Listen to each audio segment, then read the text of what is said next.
Good morning. Welcome to the Eagle Info Hour. And Bill Flynn this morning. Boy, it's been a fast-moving program today. And it's had a Friday feel to it from at least where I sit. I hope it has for you as well. And welcome to Christy, a brand new listener who just checked in with us. Delighted to have her.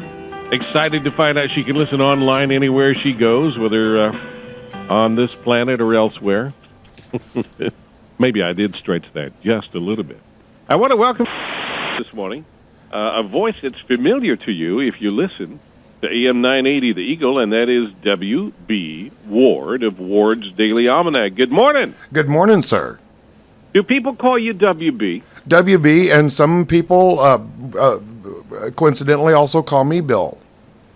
So I can go either way, but I think for our listeners, and I'm trained to think of you as W.B., so I'm going to stay with that if that's workable. Okay? Absolutely. At least you will not misspell it. Yeah, and I won't confuse you with me and that kind of thing. Okay. So tell me, we listen to you every day here, and you have this incredible reach of calendar, of history, everything that happened on this day. How did this come to be something that you do as a matter of routine, and has your family been a part of this for a while now? Actually, this began back in about 2001. I had a touring nightclub act, and the website, and I'm not just throwing out a cheap plug here, but the website wbward.com was used to promote that particular act. By the way, it's okay to throw a cheap plug. This is broadcast radio, and okay. we enjoy that. We embrace that, actually. So. But I was trying to find a way to promote the website itself, so I started putting out this thing I called Ward's Daily Almanac, which was just, at the time, an email subscription, which is still available today. I just used that as a way to build a fan base and an email base.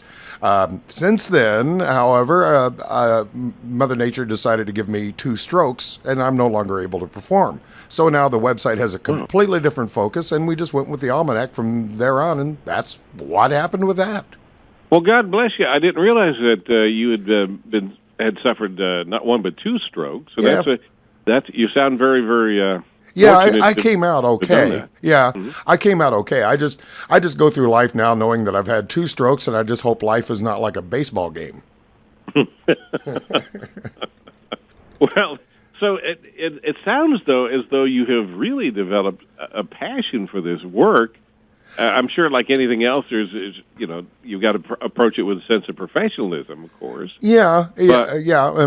Since I do have some experience and background in broadcasting, I went into it with a full knowledge of time frames, production, and all that other fun stuff that goes with it. But I do absolutely love the trivia behind it, or what some people call trivia. I call it major events. I love looking back, and I live under the premise of the old cliche of those who fail to remember the past are doomed to repeat it.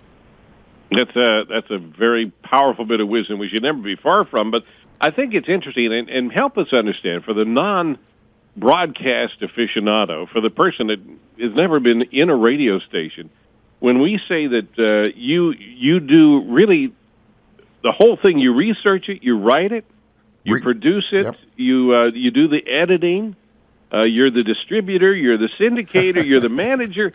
This is the kind of thing where most of the time there's some type of corporate mechanism around you. Tell me all that. Go ahead. Strictly a one-man show. I do my own, as you mentioned, I do everything there myself. I do not have a research staff. I do not have a secretary. As a matter of fact, I'm up at 3 a.m. every morning. This is 7 days a week. I'm up at 3 a.m. every morning. I do some more research. I'm writing into the books. I produce a couple of episodes, so I'm always staying ahead of myself. And then from there on, 4 days a week, I go on and do a 10-hour-a-day job on top of that. So to say that I have a full day is somewhat of an understatement. Wow. How far ahead are you on the calendar of events that we hear on the radio? Actually, on the produced version, I'm working into February of next year. Dang! So you could take some time off and go. Well, you're at your Tulsa area. Is that where you are? That's exactly where I am. Yeah. Okay. And actually, that was a lesson I learned on stroke number 1. Stay ahead. But I was going to say, you with that working that far ahead, you could head to the beach, but that's quite a drive if you had to, it's not too. The beach is only about 7 or 8 hour drive from here. It's not too far. I could do that. But no, in spite of those 2 incidents of those trips to the hospital, I can honestly say that not one episode has ever been missed for any reason at all. I love that. Yeah, I love that. That's a great thing. And the idea, now that you've set that benchmark, the idea of missing one is even more repulsive to you, isn't it? Oh man, I would much rather miss my teeth. Yeah, the idea of not, even when I do take a day, well, like here a while back, let's see, a couple of months ago, I had to serve jury duty for a week. And during that week, I was not able to produce any episodes. And even though I stayed that far ahead, I still felt like, oh my gosh, I'm not getting anything done. And of course, did you get a little panicky, WB? Really? Oh man, yeah, my knuckles are turning white. I guess it could really be described better as being a withdrawal symptom more than anything. Yeah. Uh-huh. Now, I find it fascinating. You said you do something else for a good chunk of the day, 10 hours. What else are you doing? You got many things going on. Yeah. Well, to sustain myself and keep the old roof over the head, I work for a satellite entertainment distribution company, and go there 10 hours a day, then turn right around, come home, go right to bed almost immediately. Besides the production of the Almanac, I'm working on a 13-book series on the Almanac itself, with 1 book for every month of the year. And then with another gentleman, I co-host and produced a weekly podcast on professional wrestling, of all things. Man, you're my kind of, you and I would love to sit down and have a stogie or something with you, because we could talk in every one of these vectors. We really could.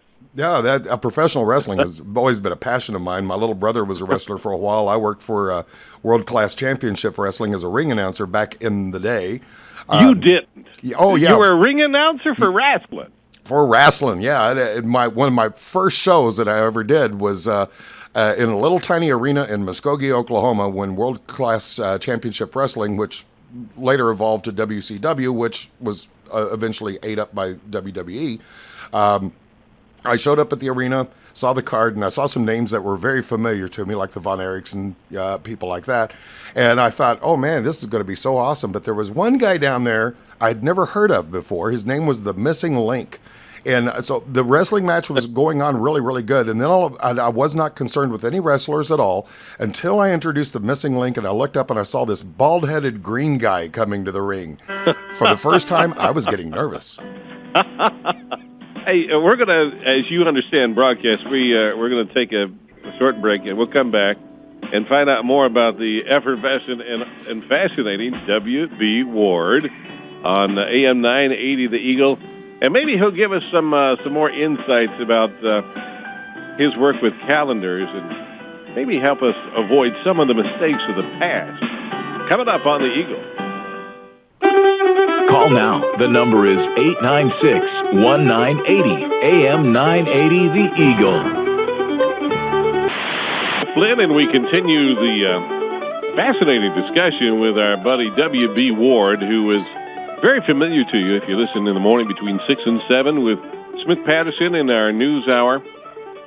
We have W.B. Ward in the Ward Daily Almanac on that program every day to, look at things and events in history. And WB, I don't know if you sense this, but I do. It's one of those things that you deliver that gives us a way to grab a hold of our lives in a way. Absolutely.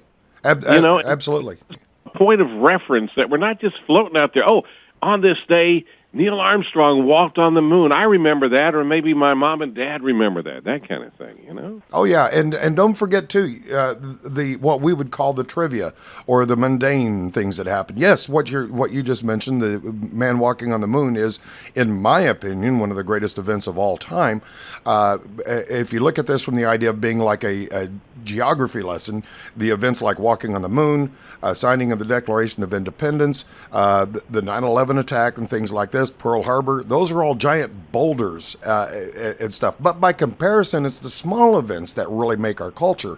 The small grains of sand, the little things that we tend to kind of look back on. Like today, for instance, on this date back in 1996, today there was a 3-year-old little boy who in the Illinois Brookfield Zoo fell into a 20-foot gorilla enclosure. You may remember that now on the news from back then, where this big silverback gorilla came over and sat with the injured boy and actually protected him until he was rescued. At the time, it made headlines. Yeah. Now it would be called trivia, but it's the little tiny grains of sand like that actually make up our landscape.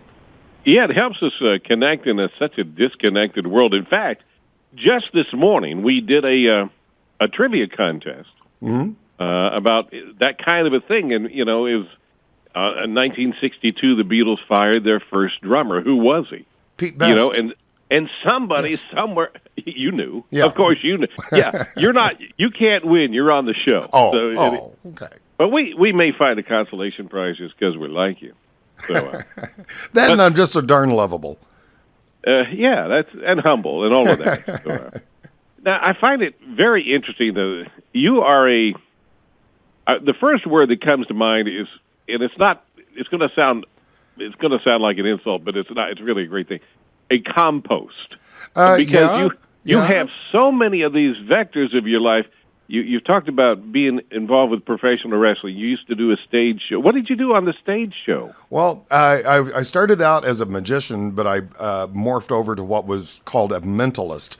I thought, did you ever hear of Gil Eagle, the mentalist? I did indeed, yes. I was actually in one of his shows as an audience volunteer. No kidding. Yeah. No, from what I hear, he did a dynamite show. He did. I remember the question I asked him, but we'll get to that later. But okay. So you did a mentalist thing. You did that, and I've just found the reason I use the word compost is you have all of these different elements, and you put it into one box, and it's you, and all of these things ferment and effervesce, and you end up with a totally unique expression, which I think is a great, great thing. Well, I do like the title compost, because at one time my ex-wife said I was full of something, but I didn't realize that's what she meant. So that's actually okay, yeah. Now, I can't let you get away without leading you back to the discussion of your work with professional wrestling. Yes. Because I find that is just in itself, there's something iconically American about the cycles of professional wrestling, where it gets really, really famous and big, and then it dips down and attendance bottoms out, and then it goes through a cycle. At least that's been my observation. Is that yours? And talk a little bit about how that is, if it is, in your view, a reflection of the American spirit. Well, the professional wrestling has had an impact on the American entertainment history scene for quite a number of years, specifically in the North Carolina area. There are some deep, rich professional wrestling history that happened just at your own back doorstep. Some tremendous wrestlers came out of that line.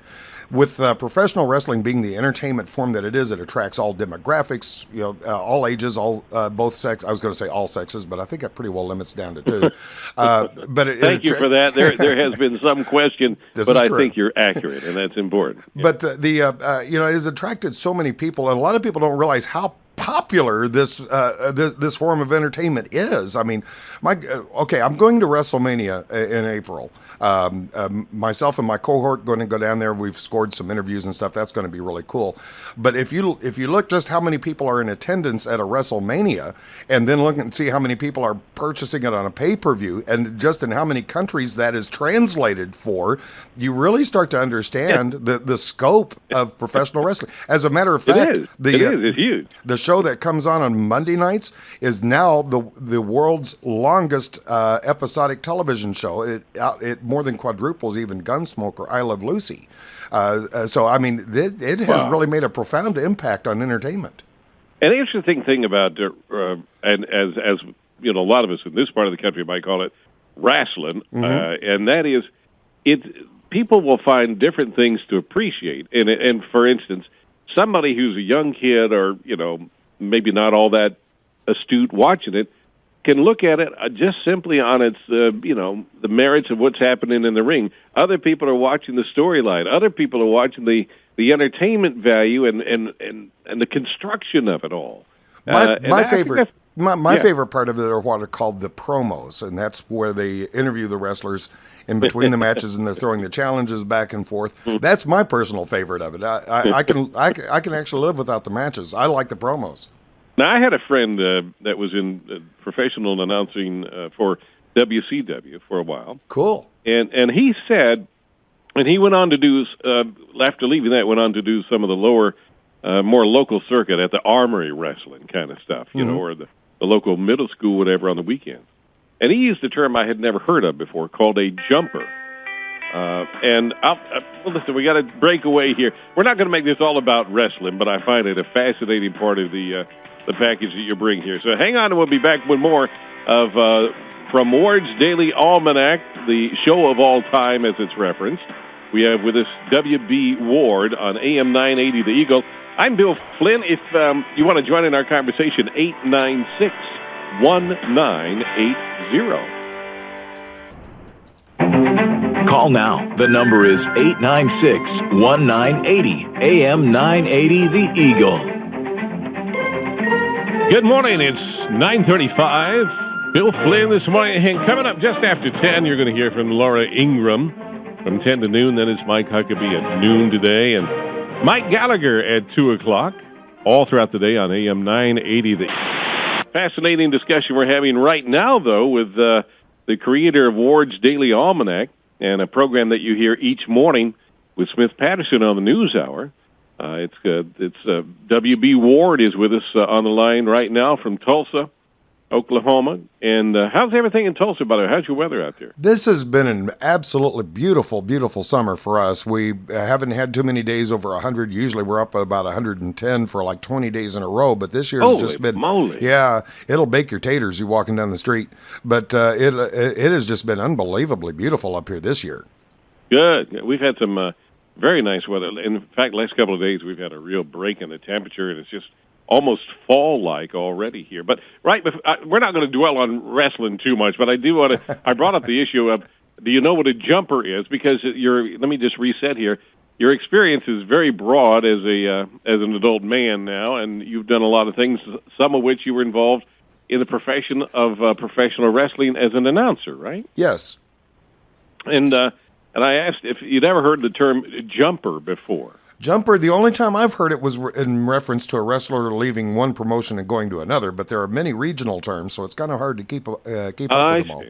Well, the person that used jumper here was talking about somebody who's in the audience that gets so engaged into the storyline and what's going on in the ring, they can't stop themselves, and they jump into the ring. Oh, yeah. Yeah, we have another term for them here. We just called them idiots. Well, anyway, that's one of those regional differences. Yeah. If as you're digging around, I understand that even when you were a kid, you had this apparently insatiable desire to learn more, to read books as a kid in the summertime, which that's for a lot of parents, that's a challenge that's almost insurmountable. Tell me about those days. Oh, yeah. I would disappear for like 8-9 hours at a time. And anytime that happened, my mom didn't worry because she knew that I'd walk downtown and went to the Tulsa Central Public Library. And that's just where I stayed. I guess I was a nerd way before it became popular, way before it even had a name on it.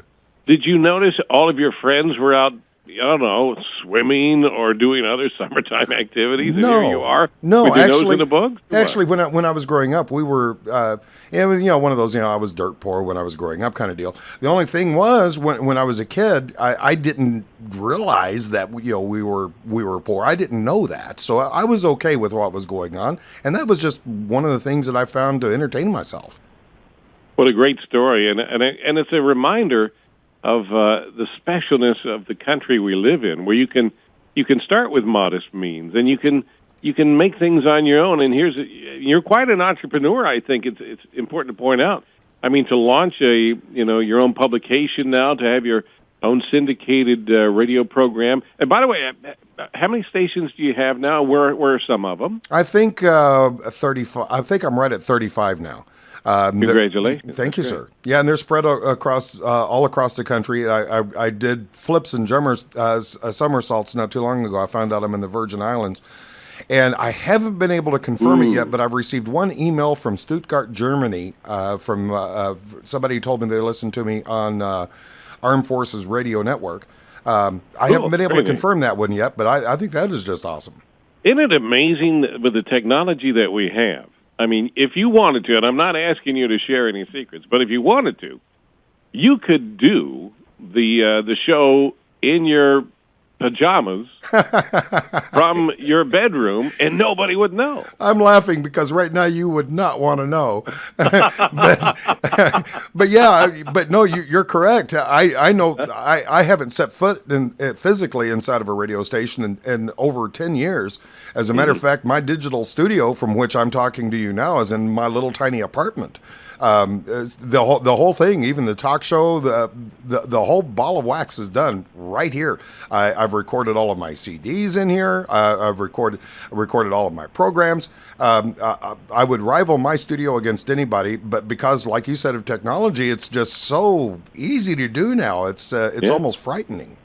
Yeah, I have a friend in the radio business, and she actually put a small recording studio in a closet she had in a house. And and it was perfect soundproofing.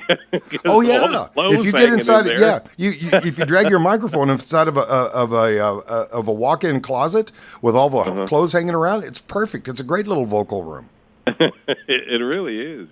But the idea that you can do this from your apartment and hear from people on the other side of the world is a remarkable testament to the technology and ultimately to the content that you bring that's unique and refreshing. Tell me how you research. How do you know what happened that you may want to? I mean, every day is something happened somewhere in history. Where do you draw the line of what you're going to do because you've only got this limited time of what you can deal with? Oh, that is an excellent question. And I can sum up that answer in 3 words. I don't know. I read constantly. I mean, if you see the appendix of one of my books, you'll see just literally hundreds of books referenced in the back of it. Of course, the internet plays a huge role into that, and I use that only as a springboard. I don't use that as a basis, but it is a fantastic springboard to start trying to confirm it through other ways. Then, of course, in the last 50 years, I've now hit double nickels myself. There's been so much happen historically. A lot of it I actually witnessed via television. So a lot of it's firsthand, but the vast majority of it I have just tons and tons of books and magazines that I scour through each and every day. Well, some of these things, I'm also 55 here, and some of these things that I hear you talk about, they do resonate. For instance, I remember that for whatever reason, right now, the thing that came to mind was the destroyed disco event that was at the stadium a couple of weeks ago. Yes. Where huge number of people came out and they blew up a bunch of disco records. What was the crowd, like 80,000? Yeah, they were expecting 25. They were expecting 25,000 maybe, but this just pulled like 90,000 people out of the woodwork, and I mean they were turning people away, and it was just an absolute fiasco. So yeah, it was a great thing. All right, we got to break away for just 2 minutes here. We'll be back with our final segment. W.B. Ward of Ward's Daily Almanac, and let me encourage you to visit his website to find out more if you'd like to connect in that way. It's WBWard.com. WBWard.com. It's AM980 the Eagle. I'm Bill Flynn, and we'll be back in just a moment.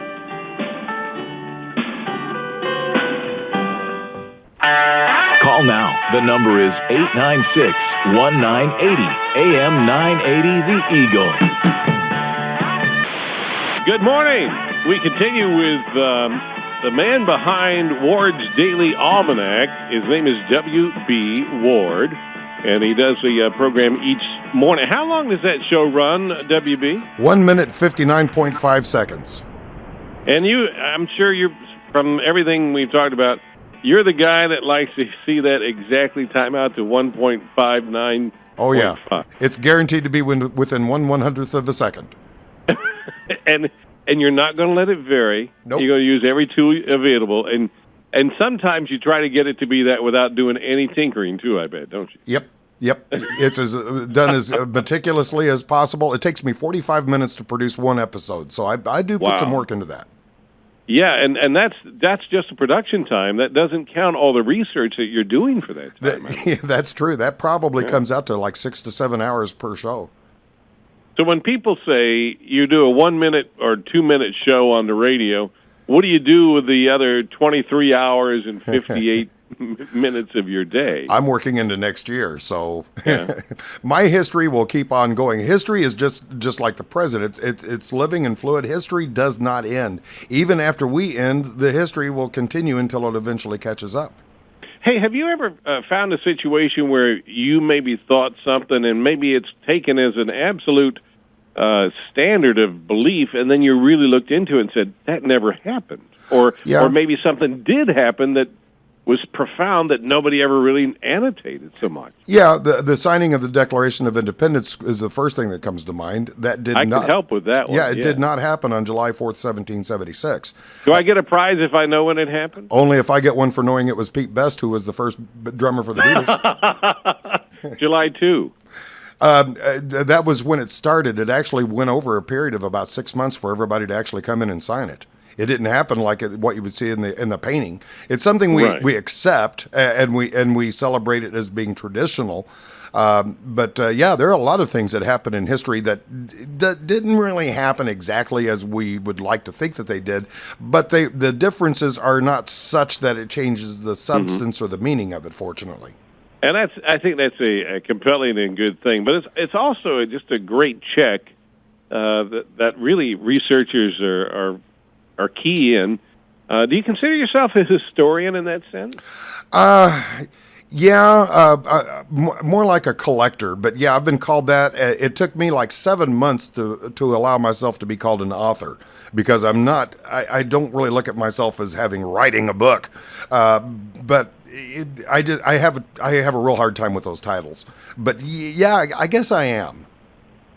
I mean, it's like an aggregator of all of this piles and piles and piles of information that you squeeze down, and that's a gift and a talent a lot of people don't possess. You'd walk into the room and have not a clue of where to begin or how to prioritize that. Well, the best term that I've heard so far was given to me by a broadcasting buddy of mine on the West Coast, and he referred to me as a journalistic entertainer.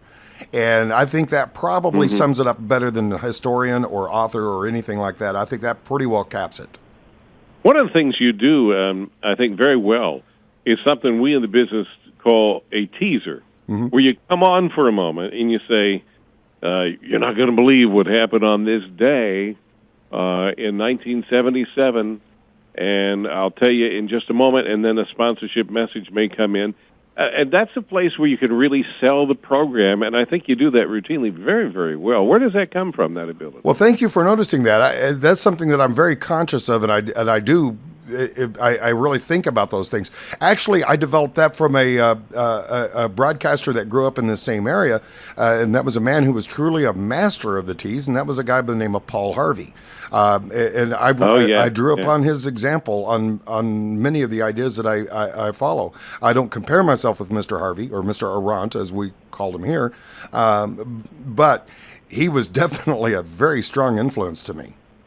Yeah, and that is Paul Harvey is certainly an iconic American broadcaster who, in fact, I use some of his techniques. He would do the rest of the story, and he would tell you the exceptional history. You'll well remember this. And only at the end did you find out who he was talking about. Oh, I love that. As a matter of fact, I'm working on a book now, which should be ready in about another year and a half, maybe 2 years, called Footprints, and it's a collection of stories that I'm putting together based on my research of the almanac itself, which does have that kind of a surprise ending to each little story on it. So often I think when average folks out here, and I'm certainly the average guy in that way, we don't necessarily think of our lives as being historic or leaving footprints for all time. But do you find so often that incidental moments along the way really do sometimes resonate in history in unpredictable ways. Absolutely. In your market, for instance, there was a recent event that occurred that is undoubtedly going to be forming your history, and that's the installation of the Ruger plant that's coming in. I was up there when they announced that. Yeah, I took the Eagle Morning microphone out there. Yeah. Yeah, that's going to have a real profound effect. So kind of keep your eye on that. People who go into work in there are on a day-to-day basis are going to be affecting other people in immeasurable ways, and I predict that probably within the next few years, some of these stories are going to start surfacing, and you're going to be thinking, well, I'll be darned. Well, I look forward to it, and we'll know it's really hit when we hear you reference it in a few years down the road, saying, on this day 4 years ago at the Ruger plant. It could make it. In Mayodan, North Carolina. You know, one of the things that I think it takes to do a job like you do so very well is the ability to observe without distorting the environment.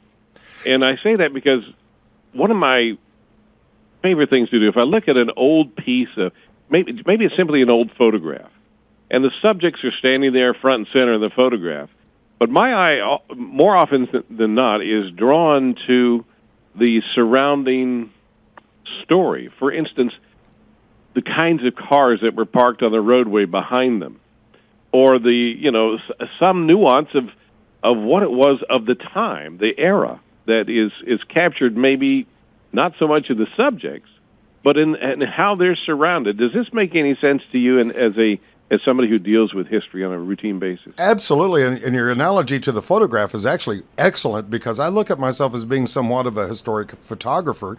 I just present the photographs, but I just make sure the focus is sharp. Well, that's a very, very good thing to do. Now, I understand that you have some musical skills, too. Yeah, I've been a musician pretty much all of my life. I play a few instruments. As a matter of fact, when I was going through, after being in ICU for a while, I had to come home and recuperate for several months. During that time, just to give me something to do, I sat down at my piano and began recording, and wound up making like 7 CDs. So I guess there's a silver lining to everything. Now, how long have you been playing piano?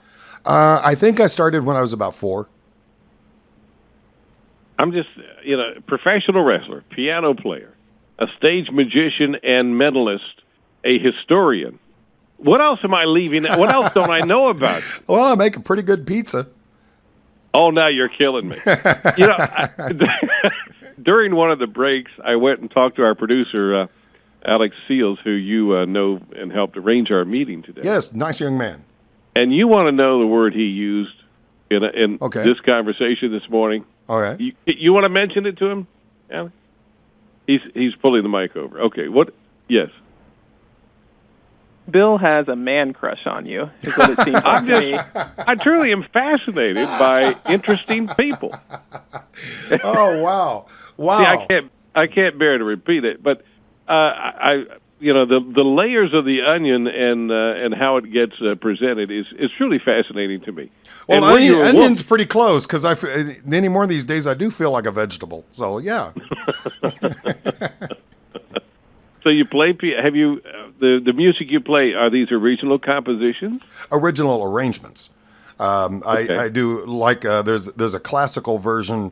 I do of "Take Me Out to the Ball Game," which is loosely based on an arrangement by Franz Liszt. I love classical music. You even know who Liszt is? Oh yeah, my gosh. Oh yeah. I love the classics. He had a great sloping forehead, didn't he? Yes, he did. He did. He could have been cast as an extra in Planet of the Apes very easily.